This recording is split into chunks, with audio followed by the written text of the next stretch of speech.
อย่างที่ผ่านมาในเสาร์ที่แล้วตมามภาพก็ได้อับสายจากหลายๆทันหนาใหม่ประมาณ8-9ทันพอสมควรได้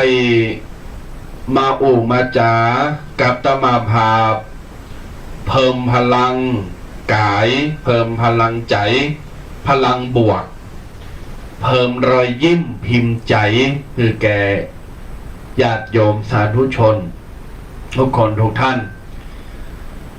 เพราะฉะนั้นแล้วชีวิตของเฮาตึงมืดตึงวันนี่พี่น้องศรัทธาเหยจะไป ตกกันหนักตกกันหลายเนอะอย่าจมปลักอยู่แต่ความทุกข์อย่าจมปลักแต่ความทุกข์ให้อยู่กับความสุขที่เรามีบ้างบางคนมีความทุกข์และก็มีความสุขแต่บางคนมีทั้งความมีแต่ความทุกข์บ่เคยมีความสุขในชีวิตบางคนมีสุขอย่างเดียวบ่มีทุกข์มันก็เป็นไปบ่ได้เพราะฉะนั้นแล้วในชีวิตของเฮาตั้งแต่เฮาจำความใดมึนตาอาปากมาจากต้องวิปอยแม่ เข้าห้องหำห้องเฮนมีความหูซึกมีความนึกกึดมีสติปัญญามีความเฉลียวฉลาด เฮาก็เริ่มต้นเป็นห้องว่าเริ่มต้นในการประสบทั้งความสุขและก็ความทุกข์ไปพร้อมๆกันมันบ่มีไผตีจะมีทุกข์อย่างเดียวบ่มีความสุขในขณะเดียวกันมันก็บ่มีไผที่จะสุขอย่างเดียวแล้วก็บ่มีความทุกข์ขนาดละอ่อนเกิดใหม่ญาติโยมเกิดมาให้อุเงอุเงอุเงให้แต่หมอเพิ่นบอกว่าการที่มันให้ออกมาเนี่ยนะบ่ใช่ให้เหมือนให้มีน้ำตาให้งอแงจะอาจจะอีกเป็นการส่งสัญญาณส่งเสียงห้องครั้งแรกว่าฉันเกิดมาแล้วนี่คือเสียงของฉันต่อไป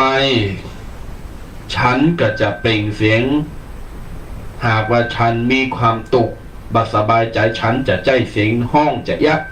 เป็นสัญญาณว่าฉันโกรธนะฉันไม่พอใจนะฉันมีความทุกข์นะก็คือการห้องให้ส่วนเสียงไข่โหเสียงหัวเราะตีมันฟังแล้วมันหนาหักหนาจังออกจากละอ่อนเป็นสัญญาณเตือนแล้วก็บอกว่าแฮมหน่อยเนี่ยใหญ่มาฉันจะสั่งความสุขคือใดฉันจะมีความสุขมากกว่าความทุกข์คือใดเพราะฉะนั้นญาติโยมไม่ว่าจะเป็นปัจจัยไม่ยิงตุเจ้าพันเนรละเอกละออนไผก็ตามล้วนแล้วแต่มีทั้งสุขและก็ทุกข์เพราะโลกนี้มีสิ่งตรงข้ามอยู่เสมอบ่มีสิ่งด่านเดียวปากกายังมีฝาปิดตึงโหตึงใต้ถอยจ้อนมีฐานรองมีด้านหน้ามือมีหน้ามือหลังมือแม้แต่ร่างกายโตของเฮายังมีด้านหน้าและด้านหลังขาวก็มีดำร้อนก็มีหนาวฝนก็มีแดดเป็นของกูกันธรรมดาของโลกสัจธรรมญาติโยมพระพุทธศาสนาบอกว่าเป็นสัจธรรมบ่สามารถที่จะสั่งห้ามได้ว่าโอ้วันนี้ฉันจะมีความสุขอย่างเดียวบ่มีความทุกข์เนอะมันก็เป็นไปบ่ได้ในทางทฤษฎีนะแต่ถ้าในทางปฏิบัติก็อาจจะเป็นไปได้อยู่ที่เฮาจะปรับทำโตอยู่ที่เฮาจะทำว่าวันเนี้ยเจ้ามาเนี่ยก่อนจะไปทำงานจะกินข้าวอาบน้ำอาบน้องแต่งหน้าทำผม แต่งโตออกไปตักตายคนนั้นคนนี้ ออกไปหาความสุขออกไปสั่งรอยยิ้มเพื่อแก่ตัวเองและก็คนอื่นฉันจะบ่มีความตุกถ้าเฮาได้กึดได้อย่างอี้นี่เฮาก็จะสามารถหักห้ามจิตใจเฮาได้ว่าความตุกนี่จะไปมาแต่เนอะกูจะยิ้มอยู่กูจะบินพิบ่าอยู่ตลอดทั้งวันนี่นะกูจะไข่โหอยู่กูจะยิ้มอยู่อยากเพราะฉะนั้นญาติโยมศรัทธาท่านสาธุชนครูบาอาจารย์เป็นถึงบอกว่ามองหาในสิ่งที่หายคนจะหมดกำลังใจในการต่อสู้ชีวิตแต่ถ้ามองคิดในสิ่งที่มีอยู่คุณจะสู้อย่างมีกำลังใจเขาจะต้องมองจะต้องพอในสิ่งที่มันมีอยู่บ้าใจกึดถึงสิ่งที่มันบ่มีเขาก็จะอิดเขาก็จะหมดกำลังใจ เกิดไปคำหนึ่งหาในสิ่งที่มันหายไปแล้วมันก็ไม่ได้ยังขึ้นมาพอมันหายไปแล้วมันไม่มีตัวตนเนาะดังนั้นเราต้องอยู่ในปัจจุบันคิดถึงสิ่งที่เป็นอยู่ที่มีอยู่แล้วคิดว่าเราเนี่ยมีสิ่งนี้แล้วเราจะทำจะได้คือมีความสุขขึ้นไปแหมเพราะฉะนั้นแล้วในรายการเจ้าวันนี้ตัวปี2 รูปตะมัมภาพ2 รูปจะได้นำเอาคำสอนจะได้นำเอาสิ่งแนะนำมานำเสนอเพื่อกับบรรดาญาติโยมศรัทธาท่านสาธุชนได้ฟังว่าการที่เราจะสร้างความสุขปลุกพลังแห่งความดีขึ้นมาเนี่ยเราจะทำอย่างไรลืมความตุกลืมความเศร้าไปเขาจะทำจะได้บ่อยๆเลยรายการแต่ละรายการครูบาอาจารย์เป็นก็อยู่เป็นประจำสร้างความสุขแต่ละอย่างต้องทำจะได้ลืมความตุกเนี่ยเขาจะทำจะได้มันมีวิธีการของมันอยู่ที่ว่าเราจะทำหรือไม่และทำเมื่อไรและทำกับใครมี3 อย่างเพราะฉะนั้นญาติโยมสาธุชนต่างหลายก่อนที่เราจะมากันมานำเสนอกันว่าทำจะได้ชีวิตฉันถึงจะมีความสุขอย่างเปิ้นพองจะเอาลักธรรมข้อไหนเนี่ยมาทำก็จะได้มาจากับตุปีแดงเราก็จะได้มาเข้าสู่เนื้อหาในโอกาสถัดไปขอนิมนต์นะครับขอกราบไหว้สาท่านครูบาอาจารย์จุรุจูตนที่ได้เข้ามารับชมและก็รับฟังทางสถานีวิทยุและ Facebook ต่างๆขอเจริญสุขในธรรมจงมาเกิดมีแด่ท่านสาธุชนพุทธบริษัทจิวภูจิวคนที่กำลังหับฟังอยู่ในขณะนี้และก็พอในย้อนหลังตั้ง Facebook ก็ตามเจ้าวันนี้ก็เป็นเจ้าวันเสาร์เจ้าหนึ่งที่เราได้มาพบปะเจอกับศรัทธาญาติโยมกันช่วงก่อนนี้อาจจะห่างหายกันไปเพราะว่าโดยภารกิจของตูเจ้าพระเนรนี่มีมีหลายหลังจากออกพรรษาไปแล้วเนาะก็ตอนนี้เริ่มเบาบางลงไปเฮาก็มาพบปะเจอกับศรัทธาญาติโยมกันเหมือนเก่าเหมือนหลังช่วงนี้ก็จะเข้าหน้าหนาวและศรัทธาญาติโยมก็ยังได้ก็ระวังเรื่องฟืนไฟ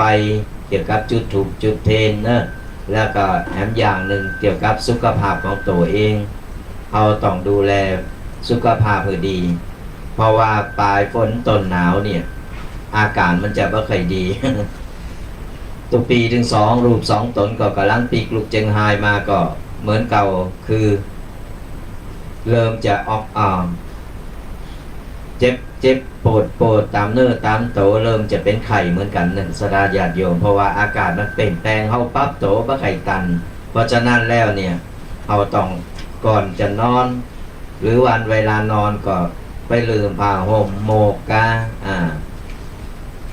เสื้อกันหนาวกาก็ใส่กันก็ไปคือร่างกายมันอบอุ่นเอาไว้เพราะว่าการร่างกายเราอบอุ่นแล้วเนี่ยคือมัน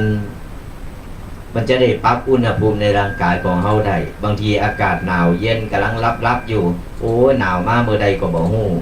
นี่เพราะฉะนั้นแล้วต้องดูแลสุขภาพตัวเก่าของเด้อทุกๆวันเสาร์ตั้งแต่เวลา 8 โมงจนถึง 10 โมงโดยประมาณก็มาพบปะกับตุปีถึง2 รูป 2 ตนเนาะก็จะได้มามาเอาน้ำทำคำสอนเอาสาระดีๆที่เฮาได้ฮู้มาเอาตามครูบาอาจารย์ที่ได้เห็นฮู้มาครูบาอาจารย์เพิ่นได้สั่งได้สอนแล้วก็เฮาเอาปัจจุบันมาผสมผสานมาปรับและมาเล่าสู่สาธารณญาติโยมได้ฟังกันก็ฟังกันอันใดมีสาระก็เก็บเอาไว้บอกลูกบอกหลานเอาไว้สืบต่อไปเราสู่กันฟังไปอันใดบดีอันใดเป็นกรรมดีบดีเฮาก็มาหมึกเอาไว้เนอะสถาญาติโยม ทั้งนี้ทั้งนั้นก็เฮาก็มาพบปะเจอก็ดีอกดีใจเนาะเฮาก็ยังมียังมามามาตักมาตายกันเดี๋ยวท้ายรายการนี่จะเปิดสายหน้าใหม่ไว้ให้สถาญาติโยมได้มามามาตักมาตายเป็นกันอย่างใดบองกึดตึงหากันก่อหลังจากหายไปนี่ก็มามาตักมาตายกันได้เดี๋ยวท้ายรายการเนาะเขาจะแบ่งเวลาให้สถาญาติโยมได้มามาตักมาตายกันช่วงนี้เขาก็จะเอาสาระดีๆมาอย่างที่ตุปีเคเพิ่นได้เกินเอาไว้แต่ต้นรายการเนาะว่าวันนี้เขาจะทำอย่างใดจะให้ชีวิตของเขาที่มีความสุขอย่าให้มันบ่สุขเหมือนเพิ่นซักเตอมีกระตุ้ยอมตุกอมโศกกันวันนี้เขาก็จะได้เอามาแก้เอามาสาธยายเอามาบรรยายให้สาธญาติโยมได้ฮู้ได้เป็นข้อคิดเพราะอย่างน้อยก็เก็บไปพินิจพิจารณาและก็นำไปปฏิบัติไปปรับใจกับชีวิตประจำวันของเฮาได้เป็นข้อคิดต่างๆตามที่เฮาได้ค้นคว้าหรือหามาหรือครูบาอาจารย์เปิดได้สั่งได้สอนมาเฮาก็เอามาแบ่งปันให้สาธญาติโยมได้ฟังกันเอาละวันนี้เฮาจะมากันเรื่องของความสุขเนาะตัวพี่เกครับความสุขประเดี๋ยวนี้มันบางคนก็อมตุกกันอยู่ครับด้วยเศรษฐกิจหรือว่าสิ่งแวดล้อมต่างๆหรือว่าเหตุการณ์บ้านเมืองจึงวันนี้ครับมันเยะเป็นตุกอกตุกใจเยะทำมาหากินยังกับว่าใครคลองมือคลองไม้เหมือนเก่าเหมือนหลังเนาะเพราะว่าโอ้ยหากินก็ฝืดประเดี๋ยวนี้ตำรานี่กฐินนี่ก็เคยมาประจำเนี่ยเดียวเลยใครหาไปหลายวัดหลายว่าก็เพราะว่าเศรษฐกิจต่างๆมันยังมาของโตไหนจะมาตุกเรื่องเศรษฐกิจและไหนจะมาตุกเรื่องของโรคภัยไข้เจ็บแหมครับเรื่องไข้วัดต่างๆประเดี๋ยวนี้ซ้ำระบาดซ้ำหนักหรือเก่าแหมอยากฟื้นขึ้นมาปิกมาแหมจากพม่าบนหลายเนี่ยเนาะทำเป็นสายประเดี๋ยวไทยมันก็ทะลักเข้ามาแล้วนะทุกปีครับก็นั่นแหละเพราะว่ามันต้องระวังระวังโตทุกด่านตึงวันนี่มันจึงรอบด่านแล้วมันมีกู้อย่างครับเป็นตุกอกตุกใจเขาจะอย่าตุกปีก็มาถามตุกปีก็บอกว่าตุกปีก็บอกว่าจะเยอะช่วยกันครับดังนั้นญาติโยมศรัทธาท่านสาธุชนทุกคนทุกท่านดังตีลูกพระได้กล่าวไปแต่เจ้าว่าเราจะสามารถทำจะใดคือชีวิตของเฮามีความสุขก็ได้ไปพบในหนังสือธรรมะจากหลวงปู่ก็คือธรรมะจากพระเดชพระคุณพระพรหมมงคลหลวงปู่ทองสิริมังคโลได้บันทึกจารึกไว้ในหนังสือเล่มหนึ่งที่อาตมาภาพได้เมื่อไปร่วมงานบำเพ็ญกุศลสรีระสังขารอุทิศน้อมถวายพุทธเจ้าคุณพระเดชพระคุณหลวงปู่ทองได้อ่านไปหลายหน้าพอสมควรแล้วก็มาสะดุดในประโยคหนึ่งในข้อหนึ่งที่จะเอามาเสนอให้กับบรรดาญาติโยมท่านสาธุชนได้ฟังกันได้ไปคบคิด พินิจพิจารณาตามลำดับญาติโยมสิ่งที่เฮาจะสามารถทำได้โดยตัวของเฮาเอง เพื่อลบล้างสิ่งบดิบบดีหรือจิตใจขุ่นมัวเศร้าหมองเพื่อที่เฮาจะสร้างความดีนี่นะครับดูบีแดง ครับ หลวงปู่บอกว่ามี6ประการ ครับ 6ประการที่พระเดชพระคุณหลวงปู่ได้บอกไปว่าสร้างความสุขสร้างความดีด้วยตัวของเราเนี่ย ครับ มี6ประการ ประการแรก ทัศนานุตริยะแปลว่าการที่เราได้เห็นสิ่งประเสริฐ ครับ เฮาหันสิ่งที่เฮาพอใจ สิ่งที่เฮาหันแล้วเป็นสิ่งมงคล เป็นสิ่งประเสริฐเฮาก็มีความสุข ใจครับ อย่างเฮาพอหนังที่เฮาชอบเฮาพอซีรีส์ละครพอไลน์พอ TikTok พอ Facebook ที่เฮาชอบเฮาก็มีความสุข แม่นนะครับ นั่นคือการสร้างความสุขด้วยตัวของเราเอง เรียกว่าทัศนานุตริยะก็คือเห็นสิ่งที่ประเสริฐ และเฮามีความสุข เช่น การที่เฮาไปปฏิบัติธรรม หรือว่าไปวัดไปวาเนี่ย ใจเฮามุ่งตรงในการปฏิบัติธรรมเนาะ ครับ ใจเฮามุ่งตรงในศีลในธรรม เฮาหันพระเจ้าเห็นพระสงฆ์เฮาเห็นตุเจ้าพนายเป็นปฏิบัติเคร่งครัดหรือเห็นญาติโยมติดอยู่ด้วยกันเนี่ยกราบพระไหวพระไหวนบคบธรรมดังฟังเทศน์ฟังธรรมปิญจะปินะ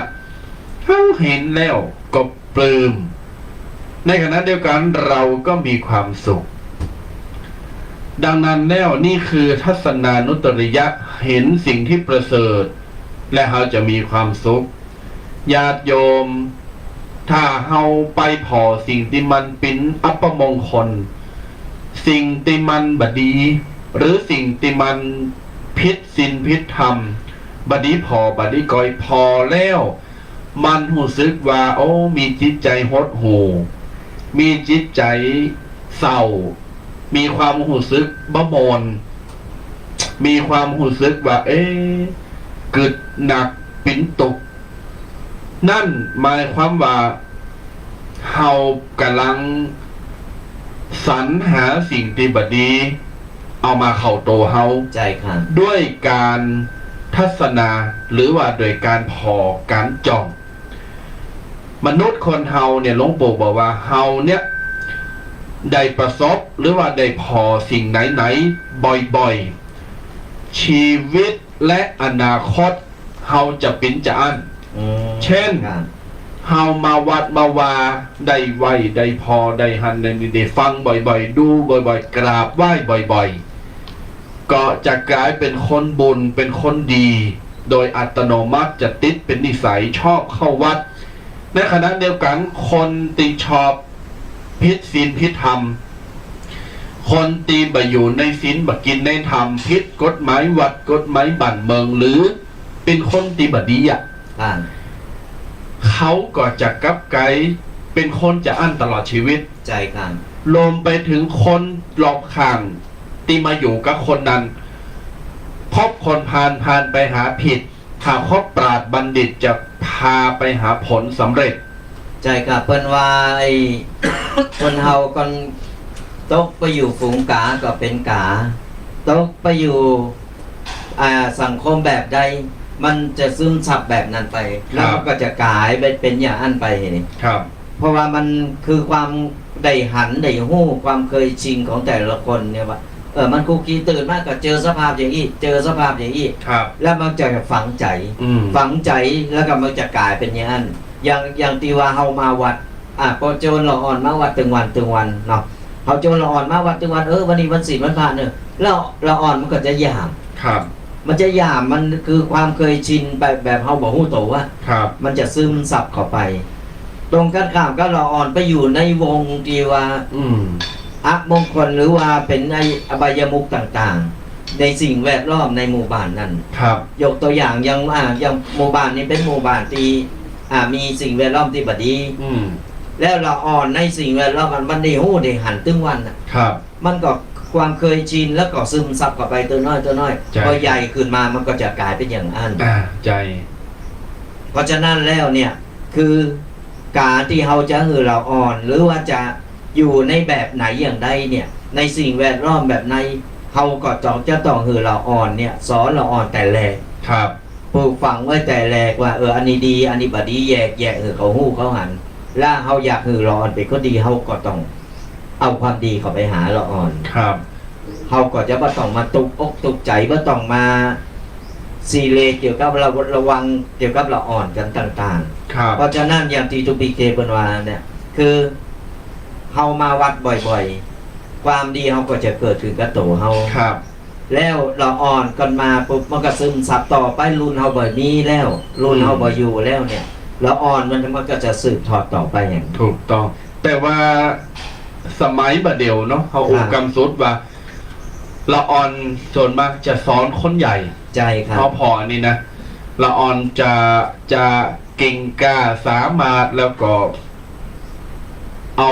สอนคนใหญ่มากกว่าคนใหญ่จะสอนละออน อันนี้มันหมายถึงว่าเด็กเป็นคนค่อนข้างจะมีนิสัยก้าวร้าว ใจครับ เพราะเมื่อคนใหญ่ประแนะนำบอกฟังปลายบปอมากรับ เอากรรมอู่มาสอนคนใหญ่คนเฒ่า ต่อไปแหมดังนั้นแล้วญาติโยมสิ่งที่เราสามารถจะห้ามปรามจะทำได้ก่อยๆอู่ก่อยๆแนะนำเอาน้ำยินเนาะน้ำยินเขาลูบไป เขาจะเอามีดจะได้ก็ตามเฮาก็ก่อยๆเอาน้ำเพิ่งเอาน้ำยินน้ำใสใจจริงคือเขาเนี่ยก่อยๆอู่ก่อยๆจาไปกระเดียวเขาก็นึงอ่อนกำหน่อยเพราะฉะนั้นแล้วอันนี้ก็คือทัศนานุตริยะการที่เฮาได้สัมผัสการที่เฮาได้หันในสิ่งที่เป็นมงคล สิ่งที่เป็นประเสริฐ ครับ เฮาก็จะมีความสุขแล้วนี่ความสุขประการที่หนึ่งหลวงปู่ได้กล่าวไว้ธรรมะจากหลวงปู่ข้อที่สองสวนานุตริยะสวนานุตริยะหลวงปู่บอกว่าการที่เฮาได้ฟังสิ่งที่ดี ครับ ๆสิ่งที่เป็นมงคลทำคือเฮามีความสุขแฮมแล้ว ใจครับ แต่เจ้านี่เฮาพอสิ่งที่เป็นมงคล ที่ นะ เป็นมงคล เฮาก็จะมีความสุขบัดเดี๋ยวนี้สวนานุตริยะหลวงปู่บอกว่าการที่เราได้ฟังได้ยินสิ่งที่เป็นมงคล สิ่งดีๆเฮาก็จะมีความสุขเฮามาถามว่าฟังอะหยังเป็นห้องว่าสิ่งที่เป็นมงคลสิ่งที่มันดีๆ ก็ฟังน้ำฟังธรรม ใจครับ ฟังคำสอนของปอของเมครูบาอาจารย์ปู่ย่าตายายตุเจ้าพนาย ใจครับ ฟังสิ่งตีอย่างเงี้ยวิทยุกาทีวีกายูทูบกานานๆแล้วแต่เมื่อในวันนี้ โลกเป็นห้องว่าสื่อออนไลน์เนาะมันมีหลายอันหลายประการ อยู่ที่เราจะเลือกดูและเลือกฟังอันไหน ใจครับ ใน YouTube ปะเลอะปะเต๋อเขาต้องพอเขาต้องฟัง คนใจดีใจงามใจบุญ ชอบฟังธรรมะชอบพอสิ่งบวกสิ่งด้านบวกสิ่งสร้างสรรค์ ชีวิตเขาก็จะมีความสุข ในขณะเดียวกันคนอื่นที่ชอบฟังสิ่งที่มันบัดดิบบดีกำหยาบกำด่ากำหันกำนี่ไปพอในสิ่งที่มันบัดดิบบดีชีวิตก็จะเป็นหลบชีวิตก็มีความสุขอะ ใจครับ อืม บางคนนี่นะ ไปพอหลากำลาไปพอไอ้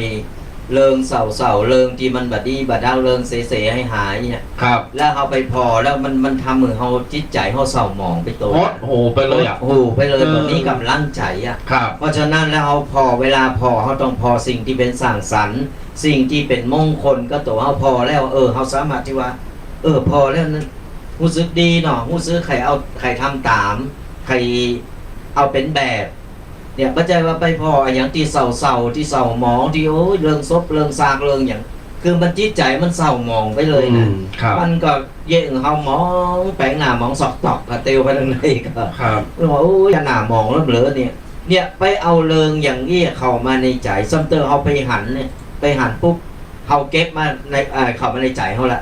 เอาเก็บเข้ามาปุ๊บโอ้ยเนาะเฮาจะเป็นอย่างอี้ก่อนฮะโอ้ยเนาะจะเป็นได้คือมันจิตใจเฮาหมองไปแล้วเนี่ยมันมีกำลังใจที่ไปเยะไปทำมาอย่างแล้ว ครับ เพราะฉะนั้นมองในสิ่งดีๆ มองในสิ่งที่เป็นมงคล มองในสิ่งที่มันสร้างสรรค์ และจิตใจเฮาก็จะเบิกบานเฮาก็จะมีความคิดสร้างสรรค์อนาคตเฮาจะก้าวหน้าไปอย่างมีน้ำหนักอยู่ ครับถูกต้องดังนั้นแล้วเราจะต้องเลิกพอเลิกดูเลิกฟังในสิ่งที่เป็นเชิงบวก ครับ เราฟังแล้วเราก็จะได้รับพลังงานบวก ชีวิตเราก็จะมีสปิริตชีวิตเราก็จะมีพลังในการสร้างความดีต่อไป ในขณะเดียวกันถ้าไปฟังกันโอ้เรื่องอุบัติเหตุว่ะเรื่องลักเล็กขโมยน้อยฆ่ากันยิงกันทายจะอั้นจะอี้โอ้มันก็เศร้ามันก็หดหู เหมือนเฮาพอหนังนะจะพูด ครับแม่นแล้ว อินไปกับหนังนี่นะโอ้ยอินไปกับหนังเปิ้นให้ก็ให้ตามเนี่ย แม่น มันก็เลยกลายเป็นว่ามันแบบไปตั้งหน้ามันหดหูไปอย่างหมด ครับใจใจ มันมาพูดจะแปะจะใจกรรมอะไรอย่างนั้น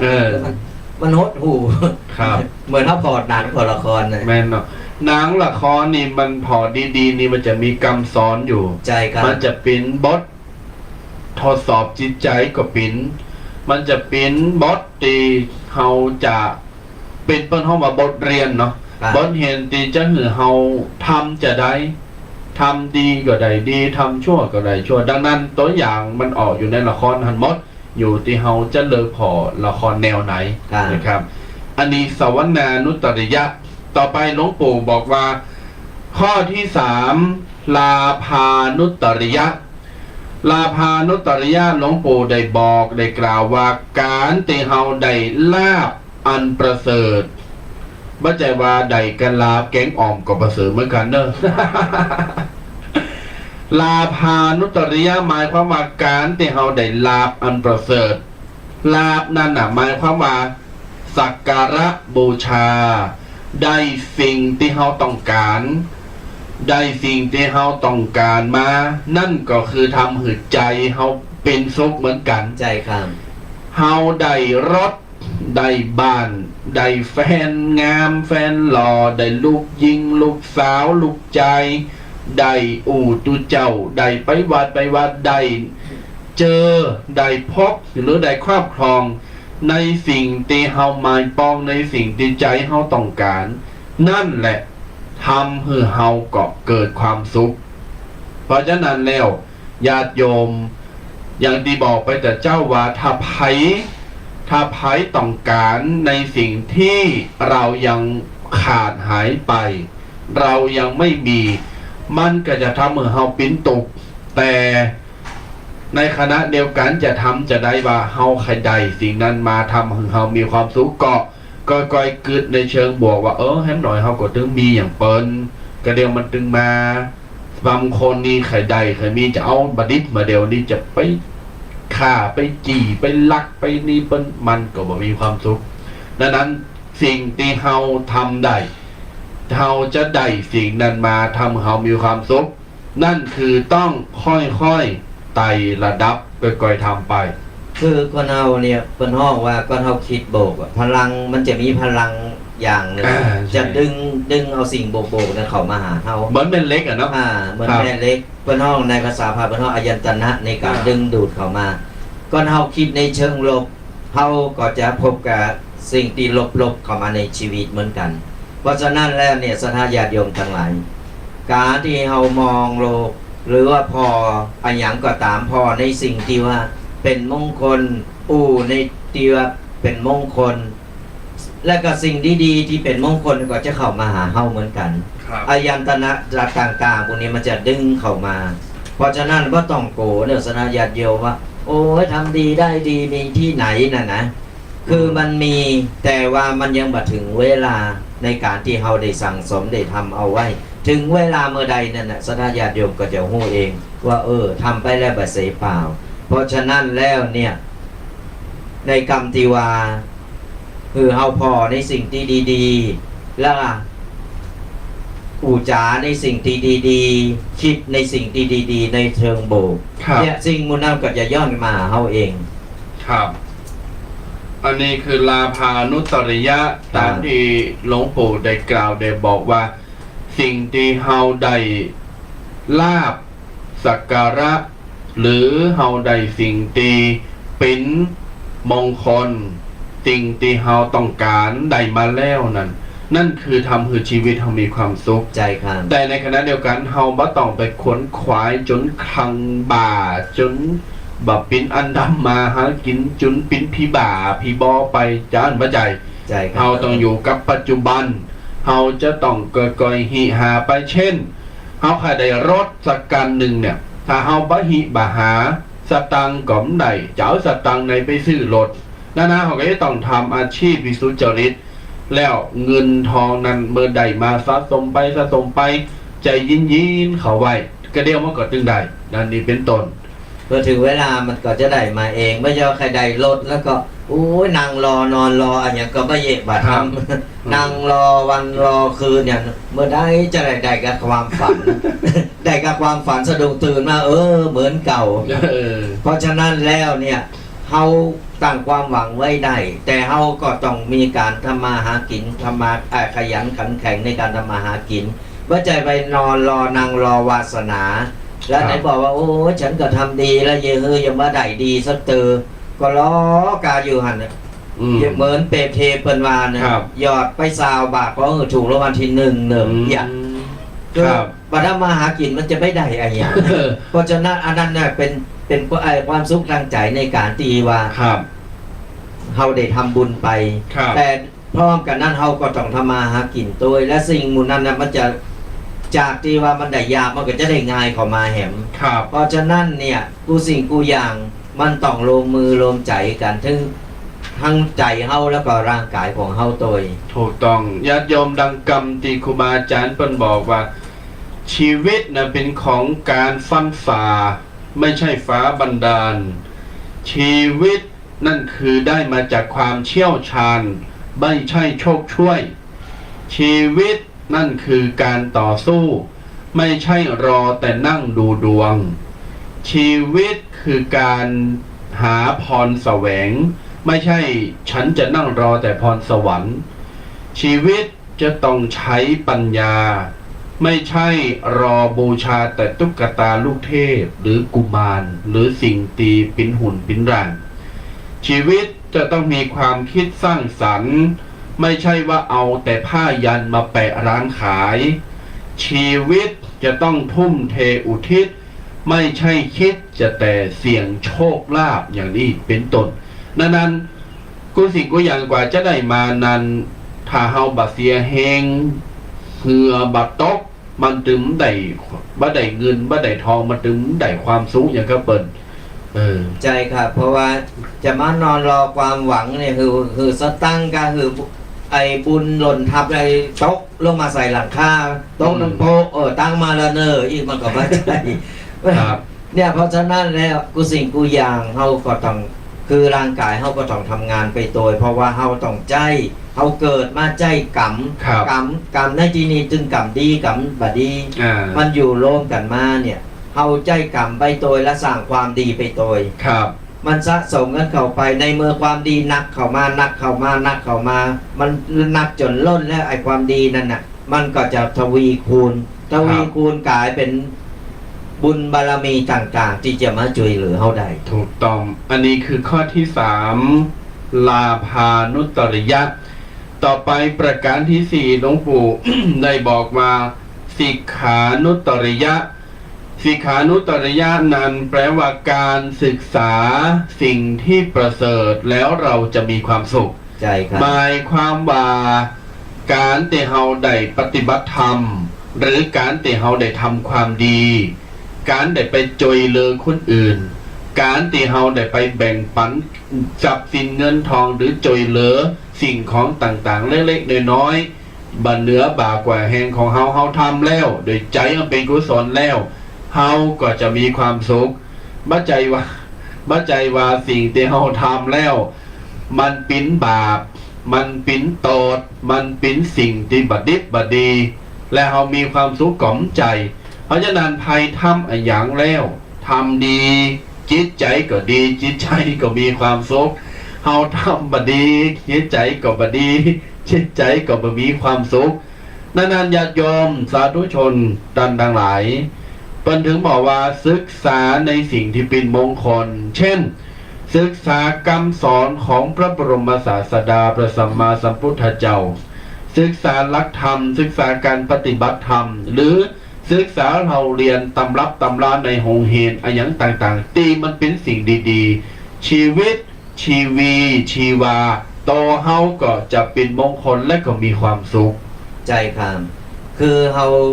พอเฮาทำเฮาอู่เฮาอย่างก็ตามเนี่ยนะในเชิงโบกแล้วเนี่ยคือกูสิ่งกูอย่างชีวิตเฮาจะดีขึ้นมาเองเฮาคือกูสิ่งกูอย่างมันอยู่ที่ใจสนาญาติโยมทั้งหลายครับบ่ใจว่าไปอยู่ที่คนอื่นไปโตดฟ้าโตดินโตดคนนั้นโตดคนนี้ เฮาโตเก่าเพราะว่าถึงวันนี้เฮาเกิดมาเฮามีความเดือดร้อนอันหยังเฮาเป็นอันหยังอยู่ตอนนี้เฮาอยู่ในปัจจุบันของเฮาประเดี๋ยวนี้สภาพเฮาเป็นอย่างไรเฮากำลังตุกอยู่เนาะเฮากำลังเดือดร้อนเนาะเฮาก็ต้องพยายามจะแก้อย่างไรดีครับแก้อย่างไรดีเฮาก็เฮาตุกบ่มีตังค์ก็ต้องไปหาทำมาหากินเฮาก็ต้องไปทำมาหากินไปรับจ้างไปหยังก็ได้ที่เป็นตังค์มาครับเฮาตุกเรื่องหยังเฮาก็เฮาคนขวายแล้วเฮาหาพยายามหาแก้แล้วก็หาสิ่งดีๆคิดในแง่โบกไว้เนี่ยมัน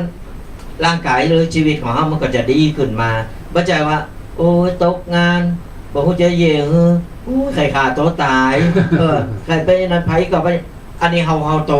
โตในสิ่งแวดล้อมบ่ได้โตเก่าก็ในเมื่อเฮาครบ32ประการน่ะเฮามีครบหมดเรียบร้อยเนี่ยกูสิ่งกูอย่างเฮาสามารถที่จะทำอะไรหยังก็ได้ดูเฮาสามารถที่จะไปทำมาหากินไปรับจ้างหยังก็ได้งานนี้เปิ้นมาเฮาก็ไปทำงานนึงเฮาต้องเป็นเฮาต้องปรับมันตันกับเหตุการณ์สถานการณ์บ่ใจว่าไปรอโอ้ยงานนี้บ่เคยทำบ่เยดูครับบ่เอาเงินเดือนหน่อยบ่ขี้ข้านสุดท้ายแล้วก็นอนรอนั่งรอแล้วมีหยังกินแล้วไปโตฟ้าโตดินโตเป็นกรรมเป็นเวรอะไรหยังเนี่ยก็คือโตเก่านั่นแหละมันต้องโตเก่าเฮาก่อนเฮากำลังตกกำลังขี่ข้านกำลังมีท่อกำลังมีกำลังใจแนะนำอย่างเดียวคือสนาญาติโยมไปพอบุคคลที่เปิ้นบ่ครบ32ประการเปิ้นทำมาหากินอันนี้ยกตัวอย่างบางคนเนี่ยหูโหนกตาบอดเปิ้นก็ยังทำมาหากินบางคนนี่แขนขาดขากุดเปิ้นก็ทำมาหากินเปิ้นอย่างที่เขาไปหันตามสภาพที่ไปกุฏิเนี่ยไปหันแล้วเขายังชื่นชมเปิ้นนะเขายังดีใจก็เปิ้นเปิ้นยังรู้จักทำมาหากินบางงอมืองอตีนอยู่กับหวานกระจองแล้วไปรอกะลาบกะหยดกะไอบาบคอแตกต่างๆหมดนะคือมันลอยมามันเป็นไปบ่ได้สลายญาติโยมเพราะฉะนั้นแล้วขยันอย่างเดียวเนี่ยเฮาบ่ได้อย่างนึงเฮาก็ต้องเอาอย่างนึงเฮาไปดิก็เฮาขยันนี่อย่างมันถึงได้บ่ได้ตั้งก็ได้ขอบของได้อย่างมากกูสิ่งกูอย่างเนี่ยมันก็จะมาเองนะเฮามานั่งรอนอนรอมันลอยมามันเป็นไปบ่ได้มันบ่มีเพราะฉะนั้นแล้วเนี่ยคือเฮามีความขยันกูอย่างมันอยู่ที่ใจเฮาคือกำลังใจโตเก่าครับการที่เฮาหือกำลังใจโตเก่านั้นมันจะทำหืเฮามีแหงฮึดสูงใช่ครับบ่ใจว่าล้อการคือคนอื่นมาเขาก็ป้อมาพื้นถือกำลังใจกูก็แล้วแต่อันนั้นกูแขวนคอตายให้มันดีเลยอ่ะแปลงหน้าแปลงตาทำเป็นเอาไว้หน้าเราห้อยเป็นอินดูสงสารขนาดตัวตายแล้วนะจะโดดน้ำแล้วนะขนาดตัวเก่าย้ำหักตัวเก่าย้ำเหมือนกำลังใจตัวเก่าแล้วมารอคนอื่นก็เป็นคนละชีวิตจิตใจเนาะคนเฮาก็แปลกดังนั้นญาติโยมสาธุชนสิขานุตริยะเฮาจะต้องศึกษาในสิ่งที่เป็นประเสริฐสิ่งที่เป็นมงคลแล้วเฮาก็จะมีความสุขใจครับต่อไปข้อที่5ปาริจาริยานุตริยะปาริจาริยานุตริยะนั้นหลวงปู่บอกว่าการที่ได้อุปถัมภ์อุปถากบำรุงผ ผู้ที่มีพระคุณหรือผู้ที่เป็นปอเป็นแม่ของเฮานั้นผู้ที่สูงกว่าเฮาเป็นสิ่งที่ประเสริฐและเฮาจะมีความสุข สำคัญที่สุดเลย ที่สุดเลยเฮาได้อุปถัมภ์อุปถากบำรุงปอแม่ครูบาอาจารย์ปู่ย่าตายายพระสงฆ์องค์เนรแล้ว ครับ เฮาก็จะเกิดบุญเกิดบารมีเกิดความสุขที่สุดเลย ใจครับ คนเฮานี่นะ เกิดมาแล้วเนี่ย ก็ลืมคุณปอคุณแม่ ลืมปอลืมแม่แล้วก็ไม่ต้องไปเยะอย่างแล้วคือยิ่งกว่าสัตว์เดรัจฉานต่างๆ ครับ เพราะฉะนั้นเนี่ยการที่เฮาเกิดมาแล้วเนี่ยก้อนบ่มีปอมีแม่เฮาก็บ่ได้เกิดเฮาเกิดมาแล้วปอแม่กว่าจะเลี้ยงเฮามาเนี่ย ครับ คือได้อู่หลายเตอหลายครั้งแล้วเลิงก็ลืมบุญคุณพ่อแม่ลืมบุญคุณปุพการีหรือลืมบุญคุณคนที่เพิ่นมีบุญคุณกับเฮานี่ อ่า ไปทำมาหากินหยังก็บ่มีความเจริญหรอก ครับ เพราะว่าก่อนคนสมัยโบราณ ก่อนเพิ่นจะออกจากบ้านละอ่อนจะไปบ้านจะไปทำงานหรือจะไปไหนก็ตามบางทีมันก็ยังมีอยู่ตอนนี้กราบปอกราบแม่ขอป้อนปอขอป้อนแม่ ครับ ก่อนที่จะไปทำงานเป็นสิริมงคล ครับ เอาทำอย่างนี้นะยิ่งเจริญ เป็นปอนตี ประเสริฐ ดี ที่สุด กว่าปอนตุเจ้าว่ากับ ใจครับ เผาเผาว่ะถ้าไปบ่เอาปอนกับปอกับแม่บ่ได้กราบปอแม่ในบ้านตัวเก่าเนี่ยไปกราบคนอื่นกราบปอแม่ของแฟนว่ะกราบตัวเจ้าในวัดเป็น10 วัดแล้วลืมกราบปอกับแม่ตัวเก่าก็ตึ้งมีความสุขก็ตึ้งมีความเจริญ ใจครับ ครับ ถึงมีครอบครัวมีอย่างไปแล้วก็ตามนะ อืม ลืมปอลืมแม่ ครับ ก็บ่มีประโยชน์อย่างหรอก ครับ เพราะว่าการที่ว่าเฮาลืมปอลืมแม่ แล้วเฮาไปทำมากินโอ้เป็นหยังอ่ะเดี๋ยวมันดูแลตัวเก่าได้เพิ่นอย่างนั้นอย่างนี้จะไปเอาดีตังลูกตังเมเอาดีตังลูกตังโผ อืม ต่อไปเถอะต่อไปทำมาหากินเถอะมีความเจริญ ครับแม่น มันจึงมีเรื่องอันนั้นอันนี้เข้ามา และสุดท้ายเขาจะมาหู้ซึกตอนที่เขามีลูก ครับ เขาจะไม่หู้ซึกว่าลูกนั่นแหละจะเป็นกงกรรมกงเวรจะมาทำเหมือนกับเขาทำปอทำแม่เหมือนกัน อืม ก็เขากตัญญูปอแม่เราอ่อนอย่างที่เขาอูดแต่ตนเราอ่อนมาได้หันได้ซึมซับเข้าไป ครับ ได้หู้ปอแม่เขาได้กราบได้ไหวปู่ย่าตายาย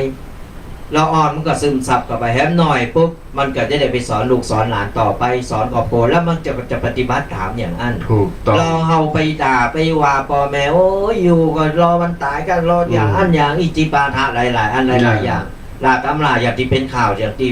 จะว่าจะคืนนี่ก็เหมือนกัน ครับ แม่ว่าปอว่าไปยิงไปฆ่ากันตายเนี่ย อืม คือก็เพอลำคาญหักลูกแต่ว่าหักแม่ อืม หลายๆอย่างเนี่ย อย่างที่เป็นข่าว เพราะฉะนั้นแล้วเนี่ยสนาญาติโยมเราอ่อนมันได้หู้ได้หันอย่างไรมันก็จะซึมซับไป ซึมซับไปแล้วปุ๊บมันก็จะไปปฏิบัติตามเฮาต้องเป็นแบบอย่างกัสนะการกับลูกกับหลานของเฮา ครับ ก็เฮาปฏิบัติดีกับพ่อกับแม่ลูกหลานเฮาก็จะปฏิบัติดีกับเฮาเหมือนกัน ถูกต้องที่สุดครับ อันนี้คือลักษณ์อนุตริยะในข้อที่5ปาริจริยานุตริยะต่อไปข้อที่6ญาติโยม อนุสตานุตริยะ อนุสตานุตริยะนั้นหลวงปู่ได้แปลออกมาบอกว่า การตีคนเฮาได้ระนึกเกิดถึง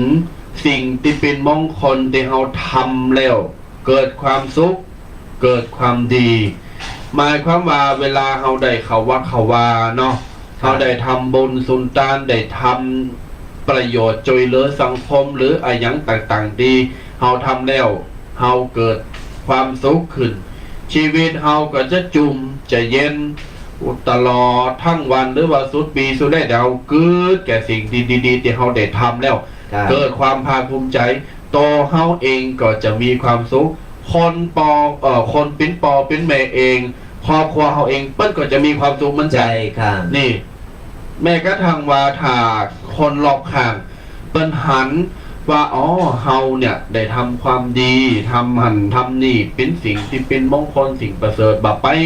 พิษศีลธรรมเนอบ่ไปฆ่าสัตว์ตัดชีวิตบ่ไปลักบ่ไปเล็กบ่ไปหันบ่ไปนี่ เปิ้นก็อนุโมทนากับเฮาดังนั้นชีวิตเฮาก็จะสูงขึ้นไปยิ่งใหญ่ขึ้นไปแล้วก็มีบารมีจอยเสริมจอยสร้างจอยปรุงแต่งทั้งหน้าที่การงานก็จะเจริญ การเงินครอบครัวอย่างทุกอย่างก็จะสมบูรณ์ถ้าเราได้ทำอย่างนี้แล้ว ใช่ครับ การที่เราได้ช่วยหรือว่ามีจิตอาสาที่ได้ไปช่วยเหลืองานต่างๆไม่ว่าจะเป็นงานในหมู่บ้าน ในวัดในวาหรือสถานที่ต่างๆ หรือเป็นการหือในที่นี้หือแห้งกายหือแห้งใจอันนี้เป็นความสุขอย่างหนึ่งคือเหมือนเป็นกำลังตุกเนาะกำลังตุกกำลังกลุ่มอกกลุ่มใจเขาว่าหันเนอะเขาก็ไปปอบไปหือกำลังใจเปิ้นไปอย่างนี้เนอะเขาเนี่ยเปิ้นมีความสุขเปิ้นยิ้มได้เขาก็ยิ้มได้แหละเขาก็มีความภูมิใจอันนี้เป็นการสร้างความดีเป็นการสร้างความดีในการหือกำลังใจกำลังใจและก็อย่างจิตอาสาหรือเขาทำอะไรก็ตามเนี่ยในหมู่บ้านของเขาได้เป็นคณะเป็นหมู่เป็นกลุ่มได้ไปลงกิจกรรมกันพอรวมกันเรียบร้อยเซตการเซตงานยิ้มมือกัน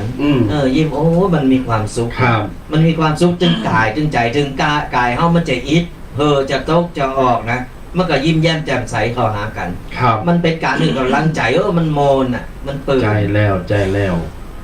เพราะฉะนั้นแล้วตึง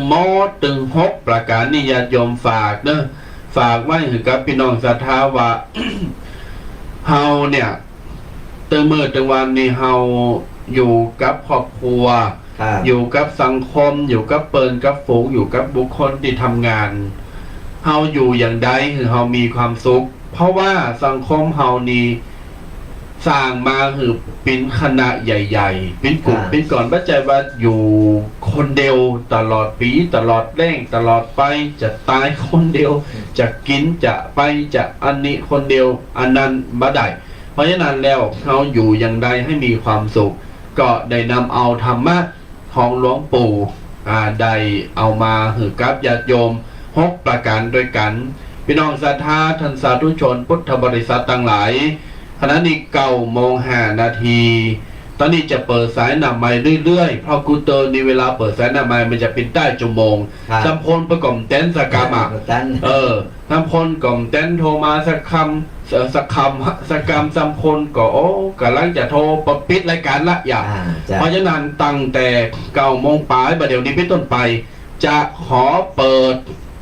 สายหน้าไม้จะขอเปิดสายหน้าไม้เปิดที่จะได้ตักตายอุจากับบรรดาญาติโยมสาธุชนคนดีมีบุญต่างหลายเนอประเมศทานเนอไผตีจะโทรศัพท์มาหน้าไม้ตักตายอุจากันก็สามารถตีโทรมาสามารถอุจาสามารถปรึกษาหารือกันได้ที่เบอร์โทรศัพท์0826112245 0826112245 เน้อญาติโยมเน้อโทรมามาตั้งมาตายกันหลังจากห่างหายกันไปหรือว่ามีขอคิดอย่างดีๆเกี่ยวกับว่าจะทำอย่างได้จริงจะทำให้มีความสุขพอน้อยพอนานเอาต่างๆเนี่ยก็มีภูมิหูภูมิธรรมก็สามารถออกมาโทรมามาตั้งมาตายมาขอคิดกันได้เป็นการสนทนาธรรมกันใจแล้วหรือว่าไผที่มีขอคิดดีๆที่จะเสริมตัวเจ้าแต่เจ้าว่าจะสร้างความสุขใดจะได้โดยตัวเฮาเองก็สามารถจากันได้เนาะระหว่างที่รอนี่เฮาก็จะจะกันไปเรื่อยๆถูกต้องไผพร้อมแล้วตอนนี้เปิดสายหน้าไม้แล้วเนอศรัทธาญาติโยมมาตั้งมาตายมากันได้โทรแห่งกำหนึ่งเนอะบางคนก็จดบัตรกันเนาะ0826112245อันนี้เป็นเบอร์ของตั้งห้องส่งของไอ้วัดมงน้อยสามารถโทรเข้ามาได้เลยเนอะศรัทธาญาติโยมโทรมาตักมาตายตุปีเคเป็นอย่างไรตุปีแดงเป็นอย่างไรมาตั้งมาตายกันได้เนาะในขณะที่เฮารอสายนามายญาติโยมก็จะได้อุจากันตมาภาพก็จะได้เอาเนื้อหาสาระ ในสิ่งที่เราจะสามารถทำกันได้ว่าในชีวิตประจำวันของเรานี่ที่เราจะสร้างความสุขเนี่ยเราสามารถทำได้จะได้ง่ายๆเลยญาติโยมสาธุชนต่างหลายไม่ต้องไปเคร่งเครียดกับมันชีวิตของเขาตื่นมือตื่นวันนี้ก็หลายท่านหลายคนก็จดจ่อชดจ่อว่าจดจ่อนักลำไป ครับ เคร่งเครียดนักลำไปไม่ต้องไปเข่งไปเครียดเดี๋ยวสมองจะแตกตายให้คนนะญาติโยมเนอะ เพิ่นว่าไปตึงเทกันอันชีวิตในชีวิตเกินไปอะ ครับ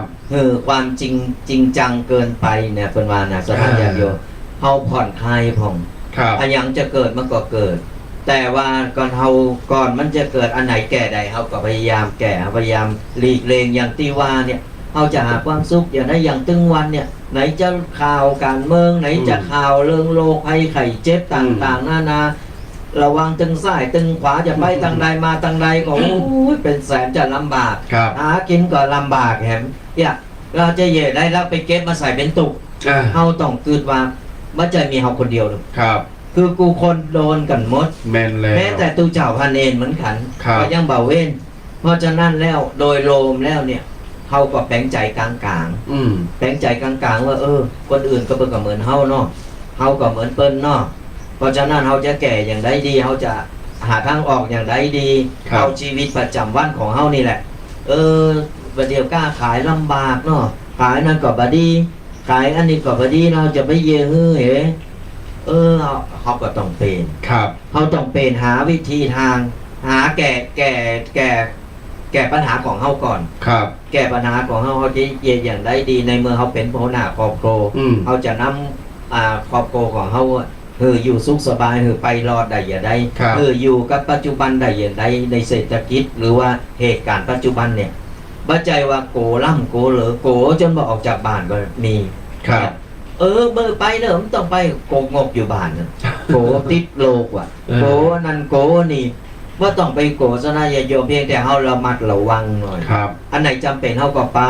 อืม ไปยการอย่าให้ยานาตามหน้าที่ของเฮา ครับ ในเมื่อหน้าที่อันนี้เฮาบัดนี้เฮาก็ขยับขยายเฮาก็ก่อยๆพดย้ายหาช่องทางที่ว่าจะทำเมื่อดำรงชีวิตอยู่ได้ ครับถูกต้องเนี่ยญาติโยมสาธุชน เพราะฉะนั้นแล้วการที่เราจะสั่งความสุขนี่ไม่ต้องไปคิงไปเคียนยังก็มัน อยู่ที่ว่าเราอู่ดีหรือยัง ครับ เราทำดีหรือยังสองอย่างเนี้ยแถมอย่างหนึ่งคือคิดดีหรือยังนะครับ ญาติโยมอู่ดีทำดีแล้วก็คิดดีถ้าตึงสามอย่างเนี่ยเราทำแล้วมันดีสามดีสามดอเด็กเนี่ยเขาก็จะมีความสุขชีวิตเขาก็จะมีความสุขชีวิตคนรอบข้างเพิ่นก็จะได้รับอานิสงส์ความสุขตัวเฮาเช่นพ่อแม่ลูกเต่าเหล่าหลานสี่ประการญาติโยมเรียกว่าพรหมวิหารสี่ที่เฮาสามารถทำได้ด้วยตัวเองแล้วก็จักจูงครอบครัวลูกเต่าเหล่าหลานพ่อแม่ทำได้สี่ประการพรหมวิหารสี่คือหนึ่งทานสองปิยวาจา ครับ สามอัตถจริยา และก็สี่สมานัตตาหนึ่งทานคือการแบ่งปันสิ่งของทานคือการแบ่งปันสิ่งของสองปิยวาจาการใช้ถ้อยคำที่สุภาพอ่อนหวานเดี๋ยวมาหาบสายหน้าไม้ก่อนนอเจริญพร ไหวค่ะเจ้า สาธุ ผมจับได้ก็มือรับอ่ะออกไปเจ้า โอ้อันยังก็ มือแล้วมาจัดรายการเอาเจ้า ก็บ่เมินตาใดเสาร์แล้วก็ยังจัดอยู่หรอ จ้ะ แม่นล่าวันเสาร์ที่ผ่านมากับจัดอยู่รอโยมแม่ ข้าเจ้าก็ได้ยินบัดเดียวนี้ อ๋อโยมแม่ฟังขึ้นไหนไปเดี๋ยวเนี่ย ขึ้น89 อ๋อ8 8แก้วดับบนนี้หนาวหรือยัง หนาวแล้วหนองรอบเจ้าจับได้ก็ จำได้อยู่ว่าเวงหนองร่องนี่จำได้อยู่ เจ้า โยมแม่สุขสบายดีเนาะ เจ้าสบายดีเจ้า โตเป็นได้พ่องฟังแล้ว สบายดีกับเจ้า สบายดีแม่ฟังแล้วม่วนเนาะ เจ้าม่วนดีสบายใจดี นักกะแม่ยิ้มนักเนอยิ้มนักทำบนนัก ยิ้มนั่งแต่งแรกไปตรวจโควิด จะมาเติร์กระเดียวจะเอาตู้แดงไปส่ง โมทนาเนอเจริญปอนบุญรักษา สาธุจากวอหนอรอเวงหนองล่องมาแล้วนี่ แต่เจ้าอู่ข้างไปเนอะอย่าโยมเนอทานก็คือการแบ่งปันการให้สองปิยวาจาการใจถอยคำการอู่กันจาตีสุภาพเรียบร้อยอ่อนหวานให้กำลังใจ อัตถจริยาคือการประพฤติตนคือเหมาะสมแล้วก็บำเพ็ญประโยชน์ทำโตคือเป็นประโยชน์ทั้งตัวเองครอบครัวและสังคมสี่สมานตตาก็คือความเป็นผู้ตี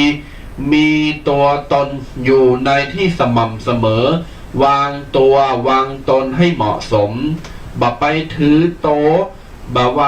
ว่ากูจะอยู่สูงกะมึงอยู่ต่ำกะบ่ไปดูแคลนดูถูกคนอื่นอันนั้นบดีดังนั้นแล้วพรหมวิหารสี่ฝากกับพี่น้องศรัทธานี่คือเทคนิคการสั่งความสุข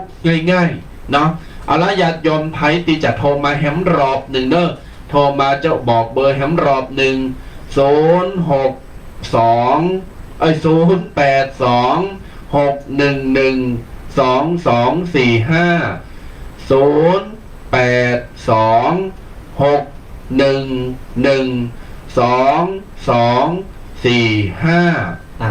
มาอู่มาเอ่ยมาตักมาตายกันเนอะอีแม่เวงน้องหล่องเพิ่นโทรมาแล้ว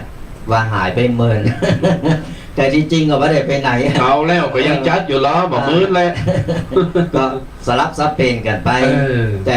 พยายามนี่หมู่เฮานี่พยายามเต็มที่ที่จะมาให้ความสุขแล้วก็เอาธรรมะกับสระญาติโยมกันจึงมาละบะควางกันสระญาติโยมเพราะว่าแต่ว่ามันบางครั้งมันก็บ่มีเวลานี่มาแล้วเนอะเจริญพรนมัสการเจ้าโยมแม่ฟังจากต่างใดมาฟังจากสังกำแพงเจ้าสาวสันกำแพงเนาะสังกำแพงที่ใหม่เจ้าที่ใหม่เลยเจ้าสังกำแพงนี่แม่ฟังจากคลื่นไหนโมทนากับแม่แล้วแม่ฟังจากคลื่นไหนนี่แม่ฟังคลื่นไหน104เนาะสัญญาณชัดนะแม่เนาะอนุโมทนาตัวน้อบนทักษะนะแม่เนอเจริญพร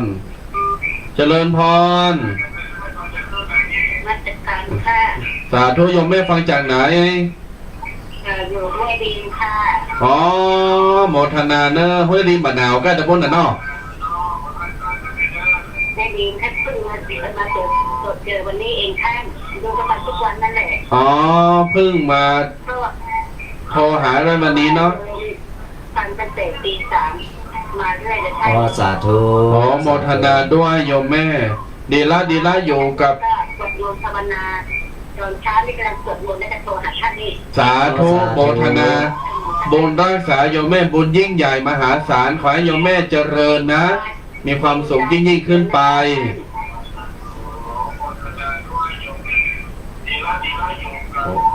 โยมแม่ถ้าญาติโยมเวลาจะโทรมานี่ต้องปิดวิทยุก่อนถ้าอ่านเสียงจะสะท้อนมันจะได้ยินเสียงที่เฮาอู่กันสดๆฟังในโทรศัพท์แม่นครับในโทรศัพท์มันสะท้อนดีใจแล้วเนาะไผจะโทรศัพท์มาก็เจริญปอนเรียนเชิญไดเนอร์พี่น้องศรัทธามาปิ้นกำลังใจคือการมาสร้างความสุขมาสร้างรอยยิ้มคือแก่กันในการเนอร์ญาติโยมเนอร์การคือกำลังใจกันเนี่ยตูพีเคแต่มันการคือกำลังใจอย่างตอนเนี่ยเปิ้นคือกำลังใจเขาก็มีกำลังใจที่จะแยกกันจะทำงานต่อไปและก็เขาคือกำลังใจเปิ้นคือทำมาเปิ้นก็มีกำลังใจเหมือนกันเพราะฉะนั้นแล้วการคือกำลังใจซึ่งกันและกันเนี่ยมันดีมันไม่ต้องไปซื้อขายเพียงแต่ว่าบางทีเขาไม่ได้ตักตายหรือว่ายังบ่เคยหันหน้าคาตากันปะหน้ากันยิ้มมือกันนี่ก็เป็นการคือกำลังใจกันนะยิ้มมือกันนี่ยิ้มสู้เนอนี่คือเป็นกำลังใจเนี่ยมันหันแล้วมันมอนมันเปิ่มเนาะมาหาพรรษาเนี่ยเจริญพรสาธุโยมแม่ฟังจากที่ใดเอ่ยฟังจ อ๋อเวียงหนองล่องสายที่2มาแล้ว สัญญาณเวียงหนองล่องชัดเนาะแม่เนาะ ก็เต็มเลยเนอะ โอ้ท่านนาจัดหนักเนอะฟังแล้วม่วนอีกม่วนใจแม่เนาะ ถ้าฟังมันขอเปลี่ยนหมดแล้ว ดีแล้วอยู่ด้วยกันเมินๆฟังไปเมิน เป็นกำลังใจเนอะ ๆเป็นกำลังใจโยมแม่เนอะบนทักษาเนอะ สาธุเจริญพรอ๋อนี่ใต้มือถือเป็นงานเนี่ย6858นี่นะ ไก่ออกแล้วนายช่วยบอก เห็น2 วันจบภัยบุญหมันเนอะ เดี๋ยวหาว่าตัวเจ้าวันนี้ ไอ้ญาติโยมไข่โหไปถึงวันยิ้มใส่กันถึงวันชีวิตมันมอนมันมีความสุขนะ บัดนี้ไปเขตเนี่ยส ใช่ ลาย แล้ว เฮาจะตุกจะสุกจะเขตจะบ่เขตอย่างนั้นมันอยู่ที่ใจของเฮานี่ อ่า มันอยู่ที่ใจก่อนเฮาตั้งใจที่ว่า วันนี้เฮาจะบ่เขตตื่นมาเฮายิ้มแย้มแจ่มใสนะครับ ครอบครัวของเฮาก็จะสุข อืม จะสุขสบายใจก็คือว่าหันหน้ากันแล้วก็ยิ้มแย้มแจ่มใสตื่นมาไม่ใช่หน้าคิวหน้าขวาน หน้ายักษ์ใส่กันเนี่ย เออ ครอบครัวสิ่งแวดล้อมหรือคนรอบข้าง มันก็จะหน้ายักษ์มันก็เลยแบบ ครับ หมดอารมณ์อันนี้ แมน หม แล้ ดอาว รมณ์ในการที่ว่าจะอู่จะคุยแทนที่จะมานั่งยิ้มเป็นได้จะคืนรับสบายดีเนอ อืม เป็นการว่าตักตายคือกำลังใจกัน อืม แล้วก็เป็นการยิ้มมือกัน แต่ก่อนยิ้มเนี่ยไปแปรงฟันให้ก่อนนะ อันนี้เขียวเหลืองอะมาอันนั้นมิ้นขี้ เนี่ย เขีย ส ว ลายาติโยมการที่เขาคือกำลังใจส่งยิ้มมือกันไปในครอบครัวก่อน ครับ หลังจากครอบครัวเขาออกไปข้างนอกเขาก็ยิ้มแย้มแจ่มใสเรื่องอย่างอื่นเขาไว้ทีหลัง เรื่องตุกเรื่องอะไรอย่างเรื่องกูสิ่งกูอยากเขาไม่ต้องเก็บมาเกิดเติม ครับ ตื่นเจ้ามาหาสิ่งใหม่ๆ หาอ้นโซนที่มันสดใสอ่ะหาอากาศดีๆกลับมาสู่กลับมาแล้วเราจะมีอะไรกำลังใจและวันเราจะมีความสุขวันคำเลย ถูกต้องแล้ว ครอบครัวและคนรอบข้างก็จะมีความสุขโดย ครับ ไปทางใดเอาเตลกายไปคนนั้นเตลมาในแปลงหนายักษ์มาแล้วหรือแปลงหนากอกใครก็มันกอกซับเนี่ย ปายบอกว่าไปเล่าบนแฮม ไปว่าบนสายไล่ไปสีเพิ่นสะปะ อันนี้ก็บ่มีความสุข ดังนั้นแล้วญาติโยมสิ่งที่เฮาจะอยู่อย่างใดคือมีความสุข มันขึ้นอยู่ที่ตัวของเฮาเองว่าจะอยู่ที่คนรอบข้าง ถ้าเฮาสร้างความสุขคือแก่โต๊ะเก่าเนี่ย24 ชั่วโมงหรือว่า365วันทุกปีสุดแรกเฮาก็จะมีความสุข แต่ในขณะเดียวกันเฮาก็พยายามพยายามเลิกในสิ่งที่มันบดิบดีทั้งนั้นที่เฮาฮู้อยู่แก่ใจแล้ว แต่เราก็พยายามห้ามปรามจิตใจเฮาแล้วก็พยายามเอาผีที่อยู่ในตัวเฮาเป็นผีดีเนี่ยเทวดาดีๆเนี่ยคือเขาได้แสดงอิทธิฤทธิ์ว่าฉันจะสั่งความดีเนอะฉันจะอยู่กับคนดีเนอะฉันจะไปในทางที่ดีเนอะนั่นนี่เป็นต้นนะ ใช่ ครับ ครับ อืม ปัจจัยว่าอย่างที่ว่าตื่นมาปุ๊บพอซ้ายพอขวาเนี่ยโอ้พออีนั่นแต่งตัวไปหันห้อง พอเนี่ยคือเปิ้นน่ะมีความสุขพอเปิ้นเปิ้นมีความสุขในการที่เปิ้นออกได้เตลได้ไปวิ่งได้ไปเล่นไปอะไรอย่างก็ตาม ครับ ตามหน้าที่ของเปิ้นแต่เฮาเนี่ยมีความตุก ครับ พอเขาไปจ้องพอเปิ้น อืม ไปจ้องไปติเวลาตื่นขึ้นมาปุ๊บโปรดโตอีเนี่ยโปรดโตบานั่นน่ะ อืม อย่างอันอย่างนี้กับความตุกมันตกมากับตัวเฮาเอง อ่า ความสุขไปอยู่กับเปิ้น ครับ เพราะฉะนั้นแล้วเราตื่นมายิ้มแย้มแจ่มใสเรามองโลกในแง่ดีคิดในโบกไว้ก่อน แล้วอย่างอื่นทีหลังเนี่ยเราก็ค่อยว่ากันไป อืม เราค่อยมาแก่กัน ครับ ครอบครัวหันตื่นมาโอ้ยิ้มแย้มแจ่มใสเพิ่นก็มีความสุขเหมือน ถู กัน กต้องแล้วดังนั้นญาติโยมวันนี้ไผตีจะมาอูจาในเรื่องของความสุขซึ่งกันและกันเนอะมาแจกรอยยิ้มคือกันและกันคือตัวเจ้าสองคนเนี่ยมีความสุขตัวเจ้าสองตนนี่ก็จะคือพี่น้องสถานมีความสุขก็แลกเปลี่ยนได้มาในผ่านสายหน้าไมญาติโยมเนอะ0826112245เนอะ โทรกันมาเนอะโทรกันมาตักมาตายกัน พี่น้องสีจุ้มได้ฟังอยู่เมื่อ2-3 วันเขาไปเนาะเขาไปเจองานตรงสีจุ้มเมื่อ ครับ อย่างก็เมกบันกลาง กลาง บันกลางเนี่ยได้ฟังอยู่ก็โทรมาตังมาตายเนอะ อืม ว่าอ๋อตุปีเนี่ยครับตุปีแดงวันนั้นไปนี่ตักกระลุกลงมาตุปีเคครับตุปีแดงครับได้หันไปโตเป็นติ่น คอยยังผีเลย ม เพราะฉะนั้นแล้วกำลังฟังอยู่ก็โทรมาตายกัน ว่าอ๋อวันนั้นยี่แม่ก็ไปเนอะไปช่วยงานบุญงานดีกัน ครับ ก็เนี่ยมีอย่ามาอูมาเอ่ยมาตักมาตายโทรกันเข้ามาได้เนอะสถาญาติโยม ครับ ตามเบอร์โทรนี้เนอะโทรแห่งข้างหนึ่ง0826112245เป็นเบอร์โทรศัพท์ประจำห้องส่งของวิทยุโมงน้อยตีโมงน้อยของเฮาเนาะสถาญาติโยมโทรมาได้โทรมาตักมาตายมาให้กำลังใจกัน ครับ เพราะฉะนั้นญาติโยมสามารถที่จะติดตามหับฟังตุเจ้าพระเนนแต่ละตนแต่ละรูปที่เปิ้นจะถ่ายทอดความสุขถ่ายทอดสิ่งดีๆสิ่งมงคลกับญาติโยมได้ผ่านชงสถานีหรือว่าช่องทางหลายๆช่องทางหับสายกันแหมสายหนึ่งเด้อเจริญพรฮัลโหล สวัสดีครับ เจริญพรโยมพ่อฟังจากตังใด จากอำเภอแม่แจ่มครับ โอ้อำเภอแม่แจ่มวันเดียวนี้อากาศหนาวล่ะ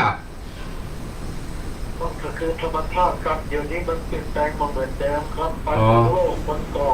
มันหนาดาวที่มันก่อเปลี่ยนแปลงไปเรื่อยๆครับนะมันจะมาเหมือนเดิมครับนะ แม่นละโยมพ่อสุขสบายดีเนาะตังแม่แจ่มเนาะ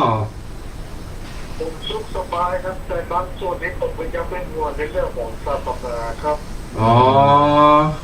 เป็นยังไง คือครับผู้ที่ศาสนาเราเดี๋ยวนี้รู้สึกว่ามันจะคือมันจะเสื่อมสลายหายไปมากแล้วครับนะ เพราะเด็กๆหรือว่าปัจจุบันนี่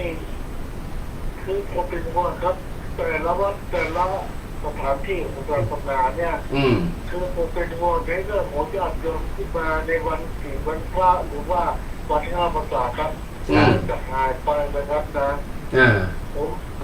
เป็นห่วงเองแค่คือผมฝากเรื่องของทางคณะกรรมการหรือว่าเจ้าอาวาสวัดนะเป็นคนตัดทำกันได้ดังนั้นเราก็จะได้เป็นกระบอกเสียงในการจักจวนญาติโยมมันเข้ามากินมาตานมาวัดมาวามาปฏิบัติธรรมอย่างที่โยมป้อมันก็ถูกเพราะว่าในบัดเดียวเนี้ยคนจะถอยห่างไปจากวัดนักแล้วก็จะเข้าไปสถานบันเทิงหรือที่เอาโคจรเป็นที่มันม่วนใจเขาเนี่ยเป็นจำนวนนักกว่าที่จะมาวัดได้เดี๋ยวจะเป็นหนึ่งในกระบอกเสียงนั้นนะโยมปอนอ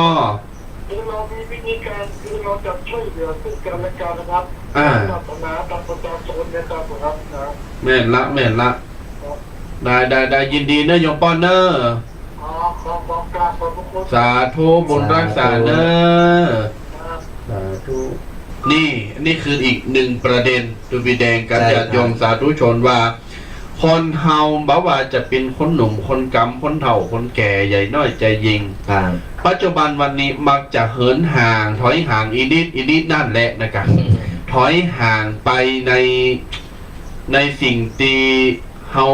ติปอติเมเฮาเปิ้นปลูกเปิ้นฟังไว้ใจครับอย่างเขาวัดเขาวาเนี่ย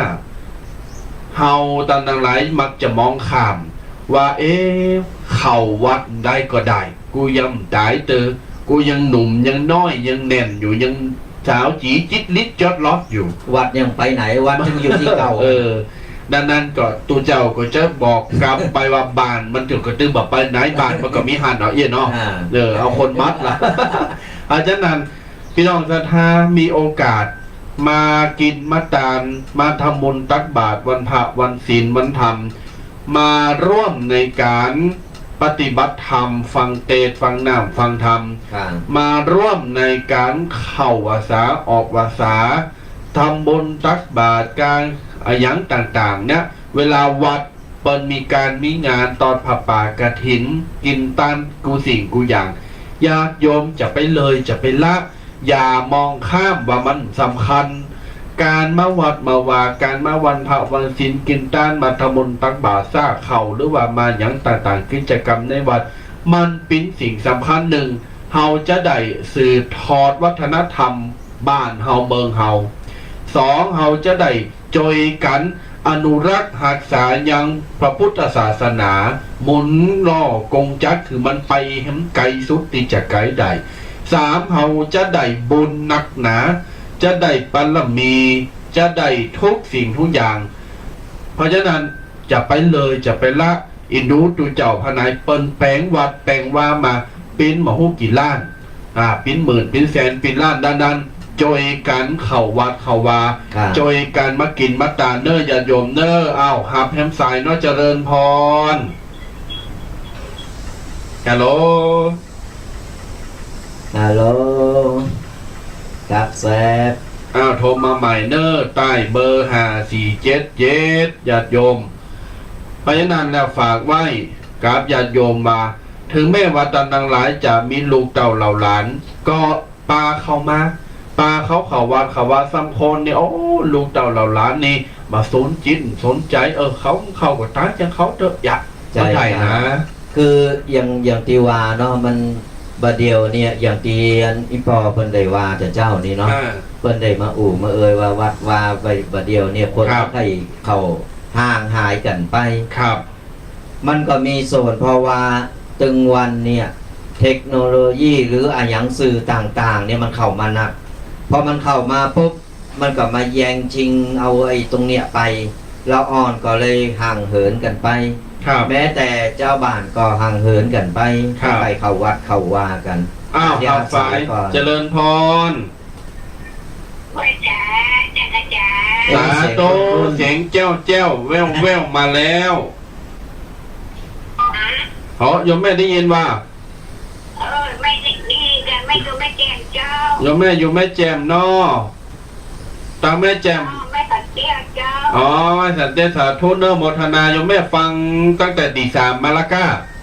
เจ้าเมื่อตอนตั้งแต่ตีสามมาเจ้า โอ้ยินดีจันหลายแม่เนอร์ เจ้า สบายดีเนาะ ไว้แต่เจ้าไม่ดูสบายดีเจ้า สาธุบุญฮักษาเนอร์บารมีคุ้มครอง เจ้า อยู่ฟังกับไปเมินร้อยสาวเนอร์ เจ้า สาธุนี่แม่แจมมาแล้วโอ้วันนี้พี่น้องแม่แจมหลาย มาหลาย นี่พี่น้องแม่แจมหลายนะ แม่แจ่มกับไอ้บันล่องหนองโยงบันล่องนะ บ้านน้องบ้านเวงน้องหลอง เวงหนองหลอง เวงน้องหลองเนอร์ เวงหนองหลองนี่ ครับ นำมาเนี่ย แม่นแล้ว ญาติโยม98.5นี่สัญญาณวันหวยตองซักก็มีหลายท่านหลายคนติดตามหาฟังเหมือนกันเนอ ครับ วันหวยตองซักหนาเพราะฉะนั้นแล้วญาติโยมฟังจากตังใดเนาะก็อูจากันได้โทรศัพท์กันได้แต่ว่าสัมพุนก็อายว่ะสัมพุนอายดูเจ้าก็อายยังคือมันใจหันหน้าหันตานี่เนาะพออย่างดูเจ้าเป็นบ่าวน้อยเนี่ยเนาะ ไอ้ตู้เจ้าเดี๋ยวตู้เจ้าตู้เจ้าอดนะ อดเนี่ยน่ะ อดข้าว อ๋ออดเข่า เนี่ยสดาญาติโยมมาข้างตีข้างของไร่เจ้าก็เกี่ยวกับว่า เป็นอย่างไรคนถึงว่าใครเขาวัดเขาว่าเขานี่ก็เขาได้อู่ไปหลายข้างหลายคราแล้ว ครับ เกี่ยวกับเรื่องวัดเรื่องวาเนี่ย อืม สดาญาติโยม เพราะฉะนั้นแล้วก็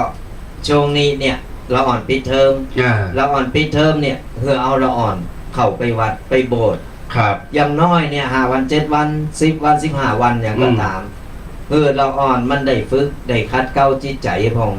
ก่อนเฮาบ่เอาเราอ่อนเข้าวัดในช่วงนี้ช่วงปิดเทอม ช่วงปิดเทอมได้ไปเห็นหู้อย่างน้อยได้ซึมซับได้ไปปฏิบัติอยู่ในวัดในวา ครับ มันก็จะได้ซึมซับเข้าไป อืม แล้วก็พ่อแม่เพิ่นก็จะได้เข้าวัดเข้าวา จะได้เข้าไปไปหาลูกหาหลานไปหันผ่าเหลืองไปกับไปกำชายผ่าเหลืองลูกหลานเหลนกัน อืม วัดไหนที่อยู่ไกลที่เพิ่นจัดโบสถ์ก็เอาไปโบสถ์เลย ครับ เหมือนสมัยก่อนเนี่ย พอเราอ่อนนี่เฮนก็เฮนในวัดหั่นน่ะ อืม เฮนในวัดหั่นแล้วก็เป็นขยโยมโบสถ์โอ้ต่อก่อนไปไหนตีกล้องมองนำหน้าไปขยโยมนี่นะ อืม ประเดี๋ยวนี้หาหมีแล้ว อืม ตู้เจ้าก็เนี่ยขยโยมกันเนี่ยจึงเซตตีกล้องโดยกำบาตโดยอย่าง เนี่ยเพราะฉะนั้นแล้วเนี่ยมันก็อย่างที่เปิ้นว่าเนี่ย คนเมื่อใครเข้าวัดมันใครห่างหายไป ครับ คือพระศาสนาเพิ่นอยู่ของเปิ้นนั่นน่ะเปิ้นบ่มีการสูญหาย แต่คนน่ะมันใครละใครเลยไปเห ครับ บ่ใครไปนี่เพราะว่าสื่อแล้วก็อะหยังต่าง อืม ๆเข้ามาแทรกแซง ครับ เพราะฉะนั้นเฮาต้องเข้าใจ เพราะฉะนั้นแล้ว เฮาพยายามช่วยเหลือกันเนื้อสนาญาติโยม ครับ เข้ามาหาวัดมาวามาหาตู้เจ้าพระเนนเพิ่นบ่ใจปล่อยตู้เจ้าพระเนนเพิ่นอยู่ในวัดแล้วเพิ่นอยู่ตามภาษาเพิ่นเถอะ อืม ตามภาษาเปิ้นจะได้ไปทำไมทำนาเนาะสนาญาติโยมเข้าไปอู่ไปเอ่ยแก่งอมหลวงพ่อเป็นได้ตูปอตูปู่ตูลุงเป็นอย่างไรพอง ครับ โมนก็หนาวก็เนี่ยอย่างน้อยก็เป็นคือกำลังใจกันนะ อืม ไปตักไปตายแวะเวนไปหามใจขับรถกายซิ่วขับรถกายซิ่ว ครับ กายไปกายมากายไปกายมาเจนได้รถแบบไปต้มแล้วก็ไปหามกับมาวัดที่ถึงมานะ แต่สองคนก็มาเหมือนกันนะ มาเหมือนกัน มาจับผิด มันแยงพอ แต่อันนี้มันต้องเข้ามาเลยอยู่หน้าวัดก็พอแล้วมันต้องเข้าวัดนะ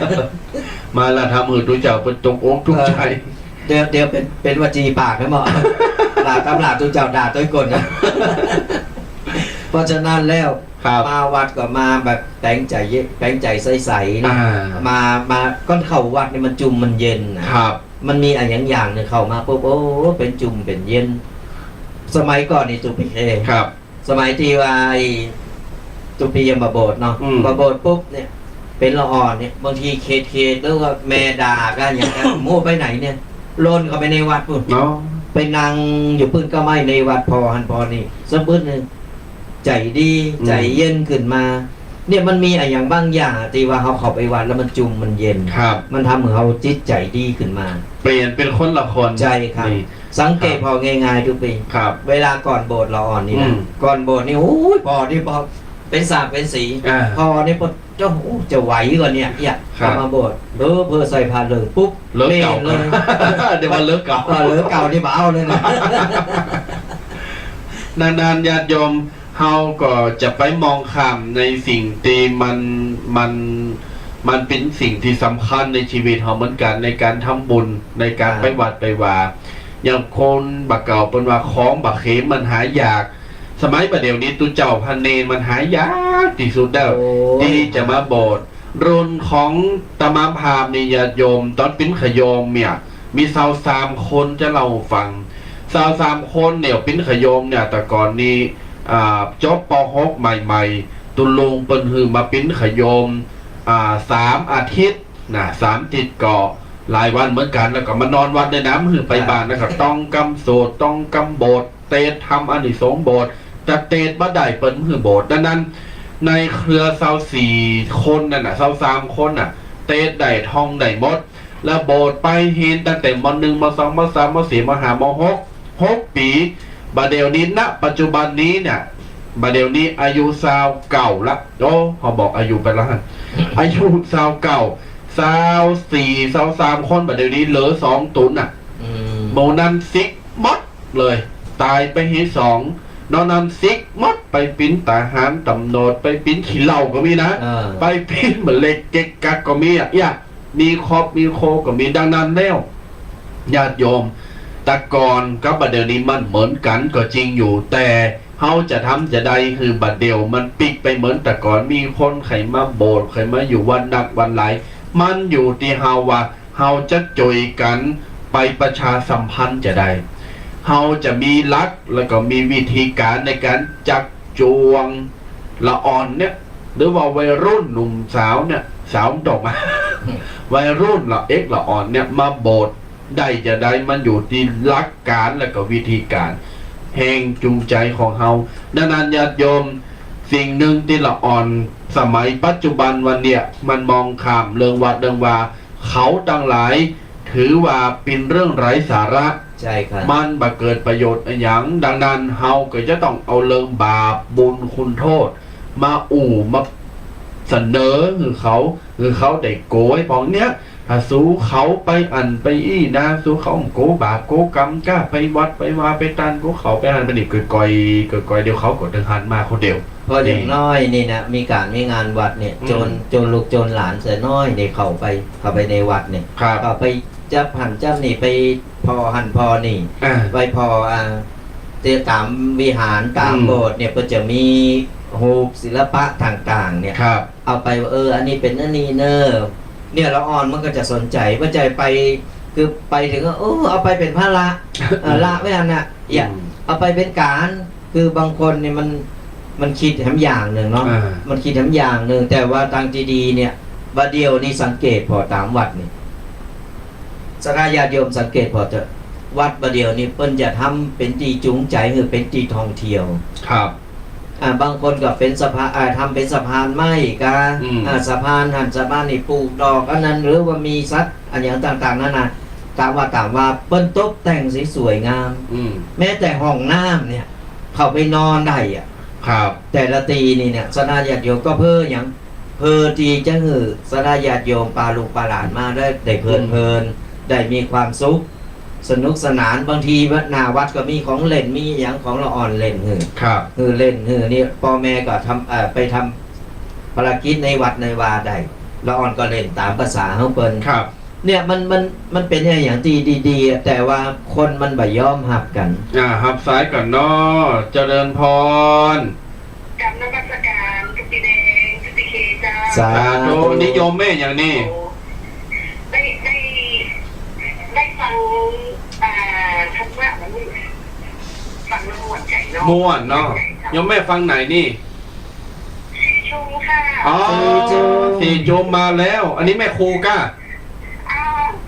อันประเดี๋ยวนี้นะไปมาแล้วเนาะ2 เจ้านี่นะ อ่า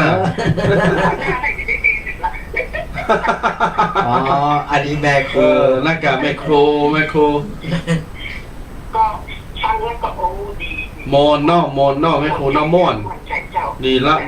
ชักนำคนละออนตุนหลังๆประเดี๋ยวนะเขาก็ซื้อทางมาทางวัน แม่น ถ้าว่า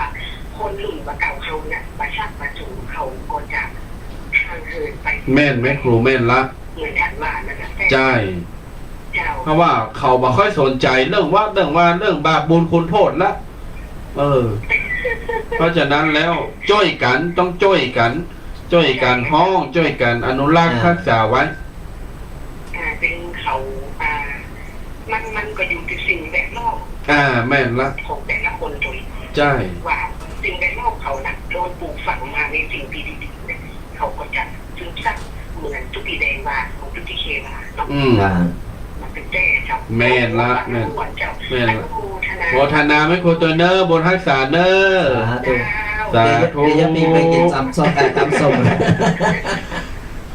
ส้มแต่ว่าก่อนล้ำเนอะไม่โคเนอร์ขาดอย่างเดียวบัดมีกุ้งสดเลยอันนี้เซลเพิ่นเล่นแต่ว่าเพิ่นถวายเพลงเนาะ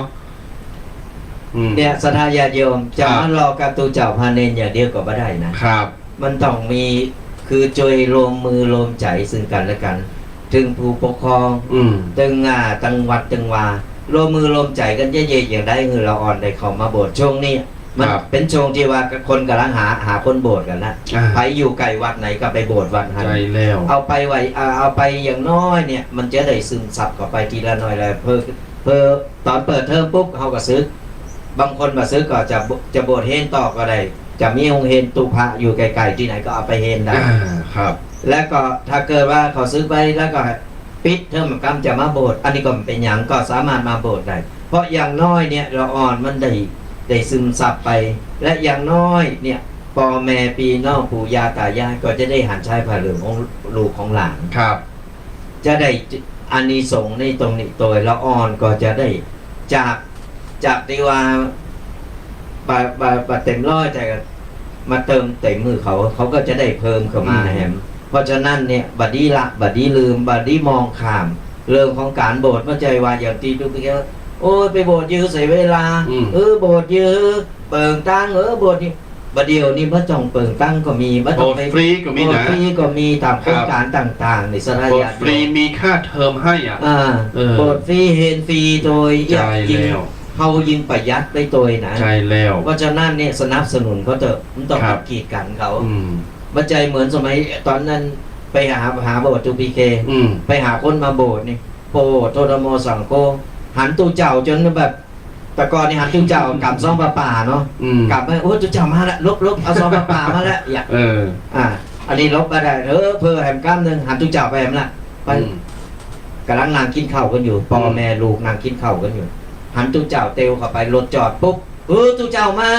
ไล่ลูกไล่โผลนเข้าไปไปลบอยู่ในห้องถามเป็นอะไรกันมดบ่อยู่ไปกลางตรงกลางหน้ากันมดกินข้าวคนเดียวอยู่นี่ทั้งที่เขาหันอยู่นะพออย่างตู้เจ้ามีขโมยขโจรได้ถามไปถามมาเป็นว่าอะไรก่อน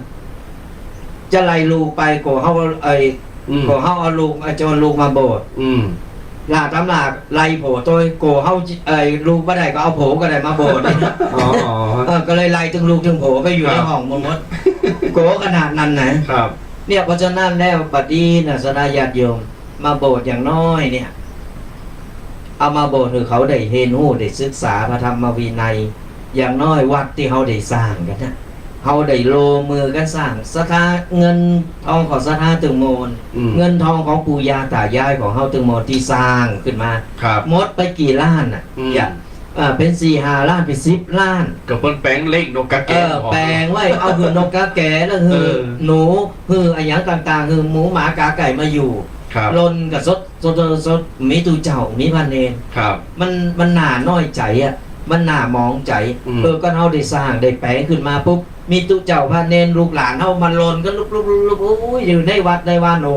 มันปลื้มใจเฮาก็ดีใจบุญก็เกิดจากใจเฮานะครับคือบุญเกิดจากใจเพราะอย่างเงินนี่เฮาได้สร้างมาบ่เสียหายบ่เสียหลายบ่เอาบ่ต่ำน้ำพริกละลายในน้ำถูกต้องสร้างไว้ปุ๊บมีคนมาใจเฮาภูมิใจบุญเกิดจากใจถูกต้องปีติเกิดจากใจปีติเกิดขึ้นเลยนะสนาญาติโยมปู่แล้วขนลุกเลยปัจจัยว่าสร้างมาปุ๊บโอ้ยอลังการงานสร้างมาเลยมาโอ้ยเราได้กระสร้างดีมีพ่อมดมีตูเจ้ามีพระเนรอินดูวัดมีกับของกูจุกกู้อยู่บนวิหารบนนี้มันอย่างอันมันเอาไปหั่นปุ๊บเป็นเฮากับโอ้ยนอเสียดายตังเนาะยะมันเวลาเฮาพอเนี่ยเข้าไปวัดมันมีตุเจ้าพระเนรมาเนี่ยมันมีหน่อยเราไปมันมะมนจิตมะมนจะมันโหดหูดังนั้นแล้วดนขอฝากถึงกับญาติโยมศรัทธาสาธุชนเนอะแม่นว่าจะโบสถ์บ่มึนแบบนั้นก่อปากันมาสักเล็กสักน้อยก็ได้บอที่จะหับหู้ว่าเรื่องของการปฏิบัติธรรมว่าเรื่องของการอยู่วัดอยู่ว่าเนี่ยจากตะกอนเนี่ยละละอ่อนมาเป็นคนเกเรเป็นคนทำคนให้จะได้หลังจากที่มันมาโบสถ์แล้วพี่น้องศรัทธาบ่แม่ศรัทธาลูกหลานของเฮามันจะปลิกเป็นคนละคนทันทีเลยอันนี้คืออานิสงส์ของการนุ่งเหลืองห่มเหลืองอานิสงส์ของการเอามาโบสถ์ปิ้นตุปิ้นผาฝากกับญาติโยมศรัทธาท่านสาธุชนพี่น้องศรัทธาอละตายชั่วโมงญาติโยมสาธุชนทั้งหลาย10 กว่าสายขออนุโมทนาบุญกินบุญทานปกปักรักษาเนอจะได้ขอนิมนต์ตุปิเดนได้สรุปในข้อคิดในการสั่งความดี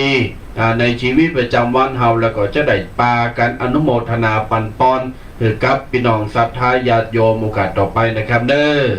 ก็ฝากกันไว้สระญาติโยมอย่าตีบอกอย่าตีกล่าวตีทุกปีถึง2 รูป 2 ตนได้เอามายิบยกออกมามาสาธยายให้ศรัทธาญาติโยมได้ฟังกันเนี่ยคือกูสิ่งกูอย่างจะสุขก็อยู่ที่ใจเฮาจะทุกข์ก็อยู่ที่ใจเฮาบ่ต้องไปโตดลมฟ้าอากาศอย่างสิ่งแวดล้อมอย่างต่างๆคือมันอยู่ที่โตเฮาก่อนเฮาจะเย่หือใจเฮาเฮามีความสุขใจเฮามีสุขเฮาก็ต้องทำให้มันมีความสุขก็อย่างยกตัวอย่างที่บอกไปแล้วนั้นคือเอาไปปฏิบัติเอาไปคิดแล้วก็ปรับใจในชีวิตของเฮาจะทุกข์จะสุขอยู่ที่ใจของเฮาอยู่ที่กายของเฮาบ่ต้องไปโตดดินฟ้าอากาศหรือโตสิ่งต่างๆที่ผ่านมาเฮาต้องโตเฮาเองก่อนเฮาทำโตให้มีความสุขเฮาก็จะมีความสุขก่อนเฮาทำโตให้มีทุกข์เป็นทุกข์อมโลกอมสารพัดอย่างไว้แบกไว้อยู่คนเดียวมันก็จะทุกข์อยู่ตลอดชีวิตบ่มีความสุขเลยก็เอาหูจักปล่อยวางให้พองทำโตปั๊บโตมันเข้ากับสถานการณ์ในแต่ละวันแล้วก็ปั๊บไปปั๊บตามเหตุการณ์กันไปเหมือนเข็มทิศศรัทธาญาติโยมลมมาจังใดทิศไปจังใดเฮาก็หมุนไปตามนั้นทำโตมันอ่อนไปตามลมเฮาก็จะมีความสุขมันอยู่ที่ใจของเฮาเอาละสุดท้ายนี้ก็ตุปีก็ขออำนวยอวยพรให้กับศรัทธาญาติโยมจุบูจุคนที่กำลังสดับรับฟังอยู่ในขณะนี้ขอให้จุบูจุคนเนี่ยจงหมดทุกข์หมดโศกหมดโรคหมดภัย